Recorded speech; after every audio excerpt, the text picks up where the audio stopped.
What's up, guys? How are you? Sisters, how y'all feel? Brothers, are y'all all right? I said, brothers, are y'all all right? Y'all all right?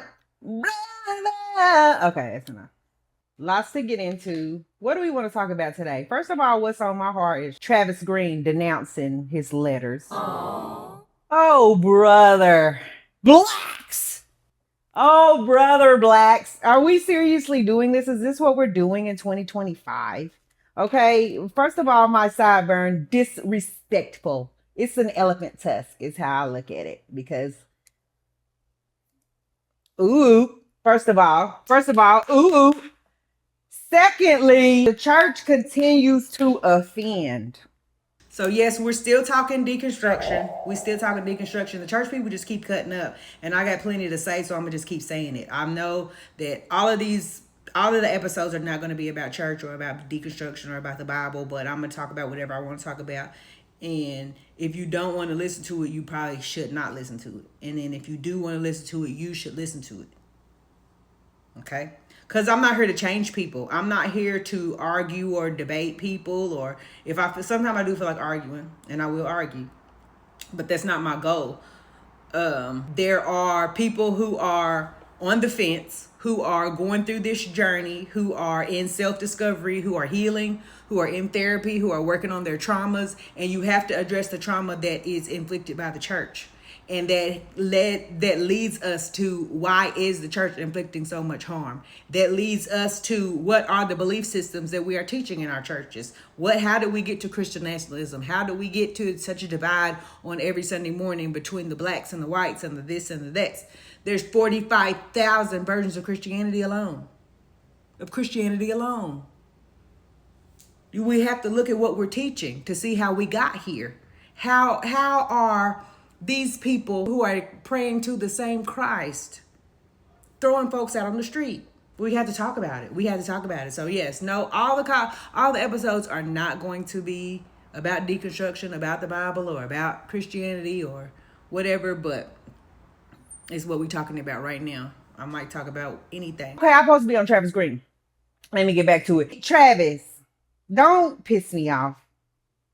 Do not piss me off. You are a man who performed for the president. What? You didn't see a problem with that. You don't see a problem with his politics, his policies, how he's treating people, his humanity, the pedophilia, the inhumane treatment, the blatant racism, the classism. You don't have a problem with that. But Black Greek letter organizations, you draw the line there. Black people, Black Christian people, what are we really doing? We have lost the plot. We have lost the plot, bowing down to their blonde haired Jesus. And I hate to Malcolm X y'all. I'm not going Malcolm X y'all. But at the same time, are we so for real? I think it's interesting that the Black people, Black Christians, will be choosing to target Black Greek letter organizations instead of white nationalist comrades in the faith. You have people who are standing shoulder to shoulder with you, who not only voted for Donald Trump, support him proudly, and support taking away the rights of children and underprivileged people in this country. And you're fine with that, but don't stomp the yard, by God. Don't do community service with colors on. That's demonic. Do you see how petty that sounds? Do y'all see how small of a box you put God in when you say, because I'm in a Greek letter organization, I'm a proud Delta, and that's fine. We're going to pray at the beginning, we're going to pray at the end, we're going to pray 2-3 times in the middle. And I know who we praying to. They're going to call his name, Jesus, and they've been got the shouting in there if you give them too much time. Especially them older ones, Jesus Christ, wrap the prayer up. This ain't a prayer meeting. I ain't never worshiped at the feet of Minerva because I got common sense. Y'all think people don't got no sense. And y'all notice that the only things that are coming under attack are Black things, are things that are rooted in our spiritual heritage, are African things. But we totally found the Easter Bunny, the fertilization of the eggs and all that. What does that have to do with Jesus? What does that have to do with Jesus? How did it become associated with Christianity, with Easter, with the resurrection? What does the Easter bunny have to do with Jesus? And all of that Greek and Roman mythology that's mixed all up and through the Bible. Plenty of church people will say, well, we celebrate resurrection. We don't celebrate Easter. You an Easter speech lie. Them eggs is going to be out there, and don't have them eggs and see them people cut up. We don't want to call that racism, but black things, that's what we want to call that. But black Greek letter organizations, that's where he draws the line. Y'all over here worshiping Greek gods and goddesses. Let me know about that after the Easter egg hunt. God did not move on your heart to speak against, of all the things that are going on in the world right now, of everything that's happening in America right now, but all over the world. These protests are happening in Paris, Ireland, all over the globe. There is unrest all over the world. And you feel like God is speaking to you about being a Kappa? You don't even got, when you a grown ass man, you don't got to go to the meetings, and you sure don't got to pay no dues. They're not going to come looking for you. They're not going to come looking for you. I have to force myself to try to go to a Delta meeting after you ain't been in a while, because ain't nobody going to come looking for you. You got to want to be a part of it. How is that? Why would you need to denounce that when they ain't even asked you to come to nothing? But God didn't say nothing to you about denouncing your other brothers and sisters up here who are supporting Donald Trump and who are supporting the fall of this country. God ain't spoke to your heart at all about confronting the other evangelicals that you standing up here worshiping with. You didn't feel like you would speak out about the rights, about special education programs being taken away, and about the school programs being cut and all the funding being cut that children need in order to get the care and the therapies that they need to even have a fighting chance at life. You didn't have nothing to say about that being cut, but twirling canes, that's where you draw the line. Don't you got a special needs child? This is why I don't have no respect for black Christians. I do not have no respect. I don't have no respect because the plot is lost. Our church is doing good stuff. Yes, some of them are doing good stuff. Yes, some of them are doing good stuff, but largely we're wasting a lot of time waiting for Jesus to come back and get us, and he's not coming. He's not coming. He's not coming. All kind of children's food programs, medical programs, therapies, and special needs programs are being cut left and right to build a grand ballroom and a private jet, and so the president can play golf 3 or 4 times a week. You're okay with that. But you draw the line at a group of black men going to do community service on Saturday mornings.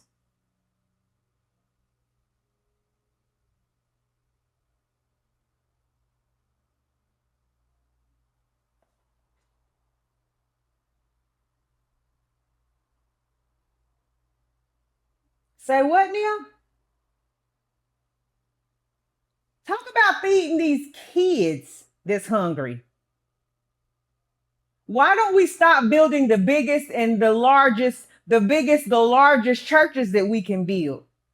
Stop taking up $2,000 from each person trying to have the biggest and the nicest church and actually put their money back into our community. Ain't nobody coming to sit up in these churches 2 and 3 times a week no more. We do not need these big old grand facilities that we have. We don't need that. We don't need to be spending thousands and thousands a month. Read the room. Read the economic times that we're living in. Reprioritize.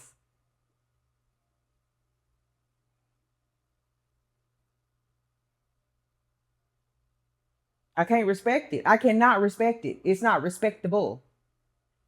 I don't respect it. And no one who was raised up in church is surprised by any of this stuff that's going on with Marvin Winans him, or the $2,000 line, $10,000 line, all of that. We've been doing it. We've been financially abusing people. The people of the church are so used to being abused that they champion their own abuse. That's part of the brainwashing. That's part of the religious trauma. That's part of the cult mentality. They champion their own abuse. They stand there, they get belittled and berated in front of thousands of people, and they beg for more. in front of their children, in front of their families, belittled, and they're going to always take up for it. They're always going to take up for it. You can't pull a cult member away from their cult. Not that easy. It's no surprise that the church is standing behind this behavior, even in 2025, even in this economic times. Like where y'all feel like we need to build these huge facilities and spend all of these thousands of dollars on stuff that don't really matter when kids are hungry, when people can't even pay their rent, when the world is in shambles, when the government is completely shut down, the church don't have no power, and we're not doing nothing but trying to build the prettiest building to dance in. It's a nightclub at this point. A day club if you want to. A day party. A lot of people have day parties on Sundays. Because we're not doing anything to make this world better. We can't even stand up to our Christian brothers and sisters. We're standing shoulder to shoulder in the same religion as these people who are destroying this planet. Not just America, but this planet. We're destroying our planet by completely denying the existence of global warming, by completely disregarding the needs of others, the sense of community. They don't have a sense of community. There is no sense of community. That's why they're so miserable, and that's why they hate black and brown people, because we do have community and they do not. They're every man for themselves. I stopped talking to my mom over $7,000 during my grandpa's funeral. Type shit. And the church is not doing nothing about it. We're not even standing up against other Christians who are standing for this, who are supporting this. We still going to Joyce Myers. I'm sick of it. I don't care. I do not care. I don't want to hear another sermon. We have lost the plot. Kids are hungry. People don't have nowhere to live. The economy is getting terrible. The government is in shambles. I don't respect it at all. And that's completely ridiculous. Denouncing letters at 40 when nobody even invited you to a meeting is completely ridiculous. Children are dying, Kim. Don't show up to the meetings. But by all means, devote your life to a fictional book. Just not that fictional book, because it's got black people in it. This one. We're cool with that. That's no problem. But let it have something to do with some black. We can't burn sage, even though we've realized that burning sage actually does have properties in it that clean the air. Our ancestors were right. Can't do that because it makes the whites uncomfortable. Anything that came out of Africa, anything that has anything to do with African spiritualism and herbalism and astrology and the things that we have been proven, that have been proven scientifically with science, that are accurate, we have to condemn that as demonic. But we can hunt Easter eggs.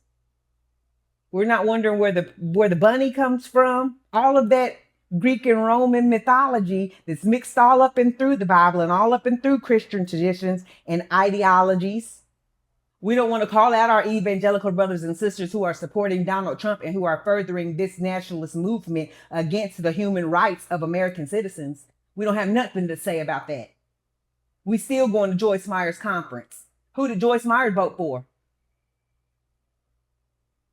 This is the main thing that led to my deconstruction.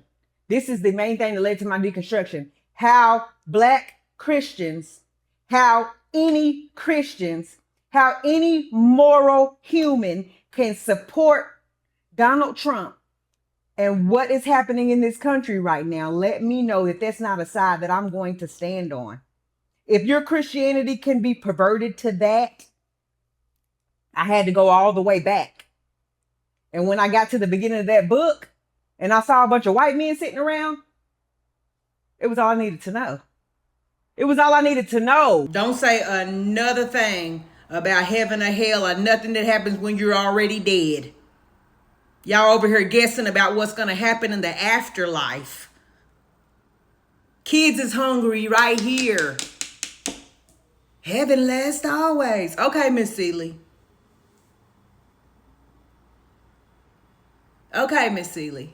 Heaven lasts always. You right, it do. You better bash Mister's head in and think about heaven later. Bash that motherfucker's head in and think about heaven later. It's not real. These people thought the clouds was heaven. They thought they could build a tower to it. And we basing our life on it. Thousands of years later, they still got us in a chokehold with this one book that they put together. It's just so crazy to me. It's so crazy to me. I just want y'all to be honest about the Bible. Because the Bible is my main issue. My main issue is the Bible. For a variety of reasons, but for the way that we idolize it. We put it on a pedestal and we idolize this book that these white men done put together. Okay, they're Middle Eastern, Hebrew, Israel men. The Bible was not for us. We culturally appropriated these people's religion in their book and took it. And not us. We didn't do it. The Greeks and the Romans did it. So the Greeks and the Romans done stole these people's stuff, figured out how they can use it to manipulate, culturally appropriate, and dominate throughout the rest of the world and spread it out to everybody. We keep on saying that the Bible is God's word, like God sit up there and wrote the Bible out and then gently placed it on earth. That's what pisses me off the most. That is what pisses me off the most, because what are y'all talking about? What are y'all talking about? God did not write the Bible. Men wrote the Bible. That's not groundbreaking to say. It should not be groundbreaking to say men wrote the Bible. God ain't wrote no book. We've been here for 300,000 years. The Bible has been here for 2,000 years. God waited. God was talking to us thousands and thousands and thousands and thousands of years before Christianity came along. Why would he wait that long to give us the truth?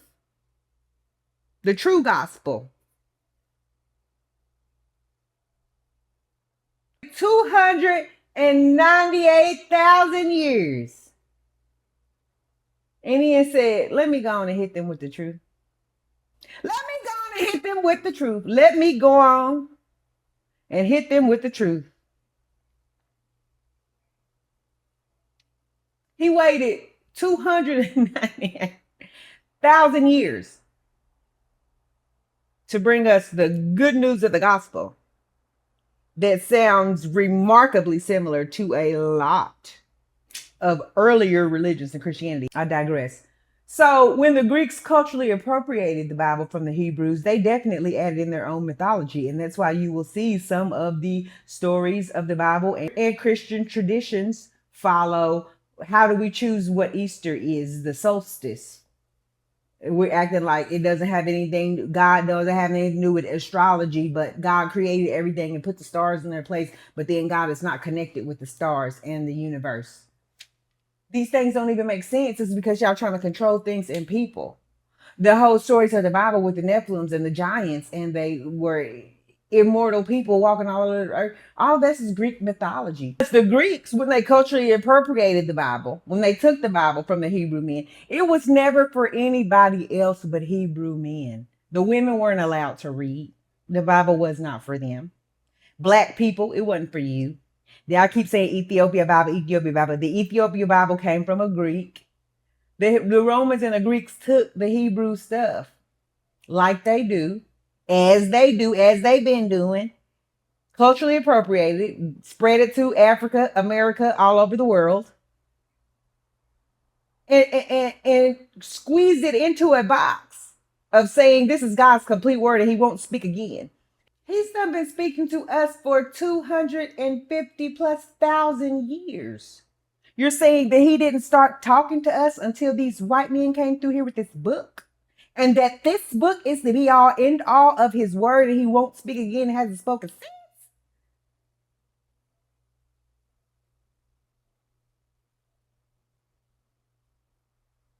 How arrogant of us to think that we can encapsulate God in one book. The arrogance. And then we're sitting up here mad because these stories don't make no sense. When I break these stories down and y'all realize how stupid it sounds, sit with them feelings. We got to sit in it. We got to sit in it and stew in it.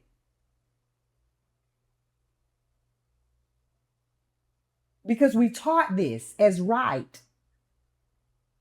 And it is nonsense.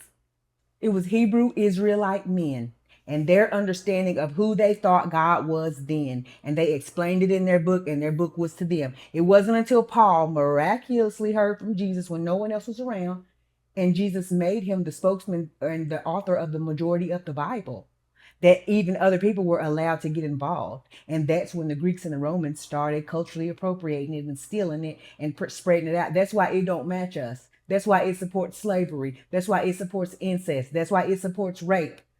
Because this was those Hebrew men's understanding of who they thought God was over 2,000 years ago. That's why they said God made a major light and a minor light and put it in the sky. The moon is not a light. The moon only reflects the sunlight, but they didn't know that then. So that's why they said that. That's why they said God said that. That's why the biggest weapon that they have is a flaming sword, because that was the biggest weapon that they had then. God can't tell them anything about what's happening in the future. The only thing God can tell them about is wars that are coming. We're starting the wars and saying, look, the Bible said the war was going to start, and it started. Yeah, it's a self-fulfilling prophecy. It's going to be a war in Israel. Let me go start up a war in Israel. And look, God was right. We was right because we wrote that down. The Bible ain't said nothing about electricity. It don't say nothing about dinosaurs because dinosaurs already extinct, so they didn't know about dinosaurs, so they didn't put that in there. They only put in what they knew. The Tower of Babel, they thought they could build a tower to heaven, and God thought it too, so he had to confuse them so they wouldn't be successful. They thought the clouds was heaven because they didn't understand clouds, because they were ancient people. They only wrote to their understanding of who and what they thought God was at their time. It was never supposed to be a lifelong book, and Black people specifically were never supposed to follow it. We already had a deeper and more comprehensive spiritual heritage that went much further beyond Christianity and much deeper than Christianity could ever go, because it was based in truth. We don't got a book for it. Ain't no book for it. It's inside. We don't have a book for it. You can't encapsulate God in a book. How arrogant, how narcissistic of you to even think that. God spoke to only you and your council at Nicaea, and whoever puts the scrolls together decided that God only spoke to y'all, and only this time. And he would not speak again. And this book was complete, even though it started out with 88 books and then got whittled down to 66. And it's been utilized as a tool of manipulation, of control, of war, of genocide ever since. Ever since. And it is a very effective tool, because the gag is you don't get the prize till after you're dead. No way to prove it wrong. You might get the prize. Just keep on waiting for it. Keep on waiting for it. And if you don't, hell, burn, eternity. And everything about Black culture is wrong. It's dirty. The purest of white, the whitest of snow, an unblemished lamb. It's all there. They're actually right when he said, the politician the other day was saying that the Bible actually supports slavery. He's right. It absolutely does. It does. It doesn't condemn slavery as wrong. The Bible don't condemn slavery as wrong because it supports it. This is your book you follow. It doesn't condemn incest as wrong. It supports incest. Brothers sleeping with sisters, fathers sleeping with children. It's all up and through the Bible. Bible don't say that's wrong. Bible don't condemn that it's wrong. You think your father should be sleeping with his kids? The Bible does. It was all I needed to know. It was all I needed to know. God didn't write no book. God don't write no books. God don't need no religion. Humans came up with that. God does not need that. God never told us to start a religion. And that's why we're putting all these things on God. We're praying and praying and begging and begging. God don't heal people. God does not heal people. He don't pick and choose who gets cancer and who gets healed. That's why we get so frustrated, because these are myths. That's not how God works. God is like our consciousness. God is love. God is the connecting thread between us. God don't pick and choose who deserves a healing and who don't. That's why your prayers are not getting answered. It's not, because this is not how it works, and how church has been telling us how it works. If we pray fervently, if we be a good person, if we do what God said to do, then he will answer our prayers. That's not how it works. God created, God as the creator created things, but is not involved in our day-to-day living of things like that, how we try to make it. It's involved in our consciousness, in our gut feelings, in our instincts, in our doing right to other people, in our feelings. Do go there, don't go there. Maybe you should do that, don't do that.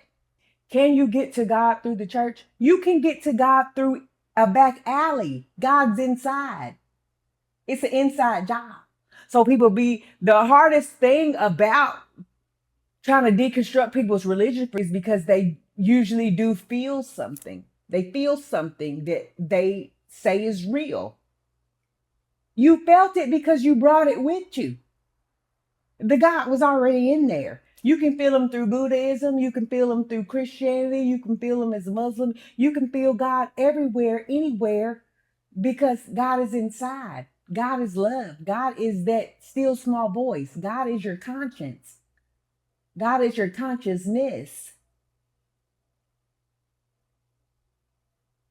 When you feel sick at the stomach, knowing you shouldn't be going back over there, and you going back over there, that's God. That's God. So yeah, you felt him at church. You could feel him anywhere. You could feel him in the bathroom. You could feel him on the toilet. You can feel God anywhere. And you could choose to listen to it or not. But God is not a puppet master up here pulling the strings.